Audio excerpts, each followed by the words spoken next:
अगर दोस्तों आप यहाँ पे खुद का बिजनेस करने की सोच रहे हैं तो आज हम आपको बताएंगे फ्रेंचाइजी बिजनेस के बारे में। और दोस्तों आज इंडिया में करीब 2 लाख के आसपास फ्रेंचाइजी आउटलेट है, जिन्हें दोस्तों 1,70,000 फ्रेंचाइजी ऑपरेट कर रहे हैं। तो अगर आपको दोस्तों नौकरी करना अच्छा नहीं लगता और आप अपना खुद का बिजनेस करना चाहते हैं तो फ्रेंचाइजी आपके लिए एक बहुत अच्छा रास्ता है। इसमें किसी कंपनी के ब्रांड की फ्रेंचाइजी लेकर उपयोग करके अपने शहर या कहीं और उसकी ब्रांच को शुरू कर सकते हो और फ्रेंचाइजी के जरिए किसी दूसरी कंपनी के ब्रांड का नाम इस्तेमाल करके उसके साथ जुड़कर बिजनेस स्टार्ट कर सकते हो और इससे आप काफी ज्यादा अच्छा मुनाफा कमा सकते हो। तो आज के में आपको पता चलने वाला है कैसे फ्रेंचाइजी बिजनेस स्टार्ट कर सकते हैं। इसको स्टार्ट करने के लिए आपके पास में कौन कौन से डॉक्यूमेंट्स होने चाहिए, क्या क्या इसके फायदे हैं, कौन इसे स्टार्ट कर सकता है, क्या क्या नियम और शर्तें हैं, साथ ही इसे आप कहाँ स्टार्ट कर सकते हो और इसके लिए आप अप्लाई कैसे कर सकते हो, साथ ही इसको अप्लाई करने के लिए आपका यहाँ पे कितना इन्वेस्टमेंट लगने वाला है। ऐसे ही दोस्तों कई सारे सवालों के जवाब आज आपको इस वीडियो में मिलने वाले हैं। तो दोस्तों वीडियो को जरा भी स्किप मत कीजिएगा, वीडियो में लास्ट तक बने रहिएगा क्योंकि वीडियो दोस्तों टोटल 8 पॉइंटों पे डिवाइड है, जिसे समझ के आप आसानी से इस बिजनेस को स्टार्ट कर सकते हैं। तो हेलो फ्रेंड, कैसे हो आप सब, स्वागत है आपका अपने यूट्यूब चैनल में। हूँ आपका दोस्त प्रदीप। साथ ही दोस्तों इसी तरह एजुकेशन रिलेटेड वीडियोस को देखने के लिए चैनल को सब्सक्राइब करके साथ में आने वाले दोस्तों बेल आइकन जरूर प्रेस करें ताकि आपको आने वाली वीडियो का लेटेस्ट नोटिफिकेशन आपको सबसे पहले मिल सके। पॉइंट नंबर 1, फ्रेंचाइजी बिजनेस क्या है। तो दोस्तों ये आपके लिए जानना बेहद जरूरी है।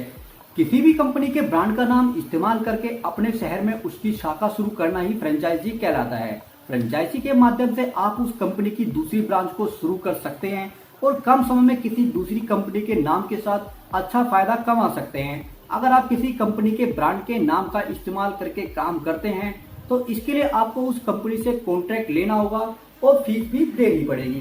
पॉइंट नंबर 2, फ्रेंचाइजी बिजनेस को शुरू करने के लिए आपको क्या करना होगा और कौन कौन से आपके यहाँ पे डॉक्यूमेंट्स लगेंगे।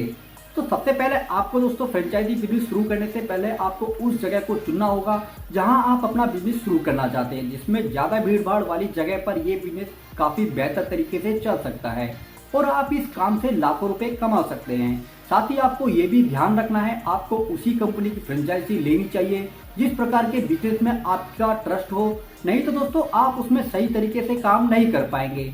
वही डॉक्यूमेंट्स में दोस्तों फ्रेंचाइजी लेने के लिए आपको 3 प्रकार के दस्तावेजों की जरूरत है। इसमें पहले नंबर पर आता है दोस्तों फ्रेंचाइजी डिस्क्लोजर डॉक्यूमेंट, दूसरे नंबर पर फ्रेंचाइजी एग्रीमेंट, वहीं तीसरे नंबर पर दोस्तों आपके personal documents. Franchise disclosure documents में आपको कंपनी से संबंधित सारी जानकारी दी जाती है, जिसमें दोस्तों बताया गया होता है कि फ्रेंचाइजी खोलने की जगह कौन सी है, आपको व्यापार कैसे चलाना है और क्या नियम और शर्तें हैं। दूसरे डॉक्यूमेंट्स में दोस्तों फ्रेंचाइजी एग्रीमेंट और फ्रेंचाइजी दोनों के हस्ताक्षर दोस्तों एक प्रमाण का पत्र है जो बताता है कि आप कंपनी की सभी शर्तों और नियमों का पालन करेंगे। और आपका दोस्तों यहाँ पे पर्सनल डॉक्यूमेंट्स में आता है दोस्तों Aadhaar card, PAN card, address proof, ID proof, आपका कॉन्टैक्ट नंबर, साथ ही दोस्तों आपके यहाँ पे प्रॉपर्टी के पेपर और आपका जीएसटी नंबर आपके पास में होना चाहिए। नंबर 3, फ्रेंचाइजी बिजनेस शुरू करते समय आपको कौन कौन सी बातें ध्यान में रखनी चाहिए। तो देखिए दोस्तों, आप जिस भी कंपनी के साथ फ्रेंचाइजी बिजनेस शुरू करना चाहते हैं पहले उस कंपनी के बारे में अच्छे से जानकारी ले लें, जैसे कि वो कंपनी कितनी फेमस है, बाजार में उस कंपनी के प्रोडक्ट की डिमांड कितनी है, उस कंपनी के काम करने का तरीका कैसा है, वह कंपनी फ्रेंचाइजी देने के लिए कितना चार्ज लेती है और उसके साथ बिजनेस करने के लिए नियम और शर्तें क्या क्या हैं। और साथ ही दोस्तों ये भी तय कर ले कि आप उसके साथ बिजनेस करने के काबिल हैं या नहीं। अगर आप फ्रेंचाइजी का बिजनेस करना चाहते हैं तो आपको ये बातें जरूर ध्यान में रखनी होगी। साथ ही दोस्तों आप ये भी जान लें कि इस बिजनेस में आपको फ्रेंचाइजी देने वाली कंपनी के अंडर में काम करना होता है, उसके सभी नियम कानून हर फ्रेंचाइजी पर अप्लाई होते हैं। और हमारे देश में दोस्तों भारत में ऐसी कई सारी कंपनियां जो फ्रेंचाइजी देती है, जैसे कि फूड एंड बेवरेज बनाने वाली company, educational field company, beauty care product से जुड़ी कंपनियों के अलावा और भी कई सारी ऐसी कंपनियां जो फ्रेंचाइजी बिजनेस की सेवाएं देती हैं। पॉइंट नंबर 4, फ्रेंचाइजी बिजनेस को शुरू करने के लिए क्या क्या नियम और शर्तें होती हैं। तो अगर आप किसी कंपनी से फ्रेंचाइजी लेते हैं तो वो कंपनी आपसे फीस के तौर पर पैसे लेती है, साथ ही उस जगह का सर्वे भी करती है जहां आप अपने बिजनेस को शुरू करना चाहते हैं। इसलिए आपको पहले से ही एक बेस्ट बिजनेस लोकेशन चुनकर रख लेना चाहिए ताकि कोई भी कंपनी आपको अपनी फ्रेंचाइजी देने के लिए तैयार हो जाए। इसमें आपको अपने बिजनेस का एग्रीमेंट भी बनवाना पड़ता है। फ्रेंचाइजी बिजनेस में आपको शुल्क के अलावा आप जिस कंपनी के प्रोडक्ट को बेचते हैं उसकी बचत का कुछ प्रतिशत प्रोडक्ट ब्रांड कंपनी को भी देना होता है।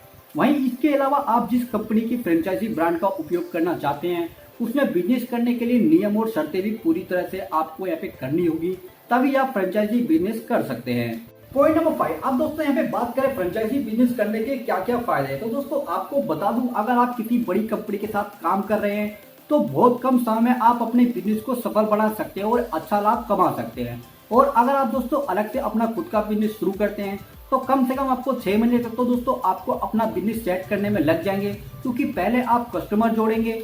लेकिन अगर आप किसी कंपनी की फ्रेंचाइजी लेते हैं तो आपको किसी तरह की मार्केटिंग करने की जरूरत नहीं होती है, सब काम पहले से ही हुआ हुआ मिल जाता है। बस आपको केवल उस ब्रांच की जानकारी देनी होती है, बाकी सब कुछ अपने आप होने लगता है। ऐसे बिजनेस में आपको अपने बिजनेस का प्रसार करने की कोई खास जरूरत नहीं होती। आप जिस बिजनेस की कंपनी से जुड़कर फ्रेंचाइजी बिजनेस करेंगे उसमें प्रसार करने का काम उस कंपनी का होता है जिसका आप ब्रांड नाम इस्तेमाल कर रहे हैं और उसके प्रोडक्ट को बेच रहे हैं। अगर किसी कंपनी को ज्यादा प्रोडक्ट बेचने हैं जिसकी आपने फ्रेंचाइजी ली है तो वो खुद आपके लिए ग्राहक लाएगी। इससे आपको भी दोस्तों लाभ होगा और उनको भी होगा। साथ ही साथ दोस्तों आपको किसी भी प्रोडक्ट को लेकर उसके रेट से जुड़ी कोई दिक्कत नहीं होती है। पॉइंट नंबर 6, अब दोस्तों यहाँ पे बात आती है हम किस प्रकार की यहाँ पे एजेंसी लें और ये कितने प्रकार की होती है। तो सबसे पहले तो दोस्तों आपको बता दूं, आपको ये डिसाइड कर लें कि आप किस प्रकार की एजेंसी लेना चाहते हैं। जैसे खाने की एजेंसी, आइसक्रीम या किसी ऐसे प्रोडक्ट की जो लोगों के दैनिक जीवन में काम आती है। इसके अलावा आपको बाजार की मांग को भी समझना होता है कि बाजार में किस प्रोडक्ट की जरूरत है, जिसकी एजेंसी लेकर आप लोगों की मांग की पूर्ति कर सकते हैं। उसके बाद ही एजेंसी चुनें। कोशिश करें कि दोस्तों आप सीजन के साथ चलने वाले प्रोडक्ट को ना चुनकर ऐसे प्रोडक्ट को चुनें जो हमेशा चले। जैसे खाने की चीजों में नूडल्स जैसे प्रोडक्ट हमेशा चलते हैं और हर मौसम में चलते हैं। इसके अलावा दोस्तों आपको कौन सी कंपनी अच्छे ऑफर दे रही है उस एजेंसी को चुनें। किसी भी एजेंसी को दोस्तों चुनने से पहले आपको इन सभी बातों का खास ध्यान जरूर रखना है।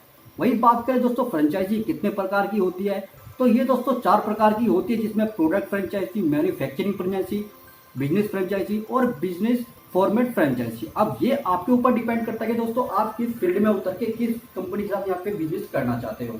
पॉइंट नंबर 7, एजेंसी लेने के लिए दोस्तों आपको यहाँ पे कितना इन्वेस्टमेंट इसमें करना होगा, कितना आप इससे प्रॉफिट कमा सकते हैं। तो देखिए दोस्तों, किसी भी कंपनी की एजेंसी लेने के लिए आपका जो इन्वेस्टमेंट है वो पूरी तरह डिपेंड करता है कि आप किस प्रकार की एजेंसी ले रहे हैं, कहाँ से ले रहे हैं और किस जगह के लिए आप एजेंसी ले रहे हैं। इसमें इन्वेस्टमेंट के दोस्तों कई अलग अलग हिस्से, जैसे कि कंपनी को दी जाने वाली सिक्योरिटी राशि। जैसे कि दोस्तों हम जब भी कभी किसी कंपनी की एजेंसी लेते हैं तो हमें कुछ ना कुछ राशि कंपनी को सिक्योरिटी के तौर पर देनी होती है, जो करीब दोस्तों 1 लाख रुपए से स्टार्ट होकर 5 लाख तक या फिर इससे ज्यादा भी हो सकती है। इसके अलावा दोस्तों आप किस प्रकार की दुकान और गोदाम लेते हैं वो भी डिपेंड करता है कि दोस्तों उसमें आपको कितना निवेश करना होता है। तो दोस्तों किसी भी कंपनी की एजेंसी लेने में आपको समथिंग 2 लाख से लेके 8 लाख तक का निवेश करना पड़ सकता है। वहीं दोस्तों अब इसमें प्रॉफिट मार्जिन की बात करें तो दोस्तों वैसे तो ज्यादातर कंपनी 10% या इसके आसपास तक कमीशन देती हैं, लेकिन दोस्तों आप अलग अलग कंपनी के लिए ये आंकड़ा अलग अलग हो सकता है। तो फ्रेंचाइजी लेने से पहले इस बात का ध्यान जरूर रखें, क्योंकि कहीं ना कहीं आप प्रॉफिट कमाने के लिए ही इस बिजनेस में आना चाहते हैं। पॉइंट नंबर 1, फ्रेंचाइजी कैसे है। तो दोस्तों सबसे पहले तो आप जिस कंपनी की फ्रेंचाइजी लेना चाहते हैं उसकी फ्रेंचाइजी आउटलेट पर जाकर उनसे यह पूछ सकते हैं कि कंपनी की फ्रेंचाइजी अब कैसे ले सकते हैं। दूसरा तरीका है कि दोस्तों आप जिस भी कंपनी की एजेंसी लेना चाहते हैं आप उनकी वेबसाइट पर जाएं और वहां दिए गए कॉन्टैक्ट डिटेल से कंपनी को संपर्क करें। अब इसमें भी दोस्तों 2 तरीके हैं कि आप कंपनी से टोल फ्री नंबर पर बात कर लें या फिर वहां मौजूद फॉर्म में सभी जानकारी भरें और सबमिट कर दें, जिसके बाद कंपनी आपको यहाँ पे खुद संपर्क करेगी। तीसरा तरीका दोस्तों थोड़ा मुश्किल जरूर है, पर आप ऊपर 2 तरीके अगर आपके नाकाम हो जाते हैं तो आप इसको अपना सकते हैं। इसके लिए दोस्तों आपको कंपनी के लोकल चीफ एग्जीक्यूटिव से संपर्क करना होगा, जिसके बाद आपको सभी जानकारी दे दी जाएगी। तो ओके फ्रेंड्स, ये थी वीडियो आप कैसे आप किसी भी कंपनी की फ्रेंचाइजी ले सकते हो। तो दोस्तों वीडियो आपको अच्छी लगी तो वीडियो को लाइक करके चैनल को सब्सक्राइब जरूर कर दीजिएगा। हम मिलते हैं आपको फिर नेक्स्ट वीडियो में नेक्स्ट टॉपिक के साथ में। जब तक के लिए अपना ख्याल रखिएगा, अच्छे रहिएगा। जय हिंद।